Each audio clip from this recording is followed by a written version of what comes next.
ब्रेकनंतर तुम्हा सर्वांचं पुन्हा एकदा स्वागत। दिंडोरी विधानसभा मतदारसंघात शरद पवार यांची नवीन खेळी बघायला मिळते। गोकुळ नरहरी झिरवाळ यांच्या नावाची विधानसभेत चर्चा असतानाच आता सुनीता चारोस्कर करणार आहेत पक्षप्रवेश। शिवस्वराज्य यात्रेदरम्यान प्रदेशाध्यक्ष जयंत पाटलांच्या उपस्थितीत हा पक्षप्रवेश होऊ शकतोय। सुनीता चारोस्कर या माजी आमदार रामदास चारोस्कर यांच्या पत्नी असून 10 वर्ष जिल्हा परिषद सदस्या आणि 2.5 वर्ष समाज कल्याण विभागाच्या सभापती देखील त्या राहिल्या आहेत।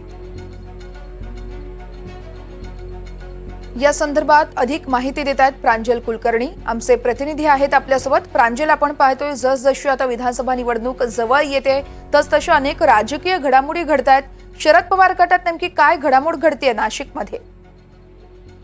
वर्षा, आपण जर बघितलं तर अजित पवारांचे ज्येष्ठ नेते नरहरी झिरवाळ यांचे सुपुत्र गोकुळ झिरवाळ हे शरद पवारांच्या राष्ट्रवादीकडून निवडणूक लढवण्यासाठी इच्छुक आहेत। आज जर आपण बघितलं तर दिंडोरी शहरामध्ये गोकुळ झिरवाळांनी जयंत पाटलांच्या स्वागताचे होर्डिंग हे लावलेले आहेत, त्यामुळे हा देखील चर्चेचा विषय ठरतोय। मात्र एकीकडे ही परिस्थिती असताना दुसरीकडे खरं तर शरद पवारांची एक नवीन खेळी बघायला मिळते, कारण गोकुळ नरहरी झिरवाळ यांच्या नावाची विधानसभेसाठी चर्चा असतानाच आज सुनीता चारोस्कर या पक्षामध्ये प्रवेश करणार आहेत। शिवस्वराज्य यात्रा आज दिंडोरीमध्ये असणार आहेत आणि जयंत पाटलांच्या उपस्थितीमध्ये सुनीता चारोस्कर यांचा प्रवेश होणार आहे। आपल्याला माहिती आहे की माजी आमदार रामदास चारोस्कर यांच्या पत्नी आहेत सुनीता चारोस्कर, त्या 10 वर्ष जिल्हा परिषदेच्या सदस्य राहिलेल्या आहेत। यासोबतच 2.5 वर्ष समाज कल्याण विभागाच्या देखील त्या सभापती होत्या।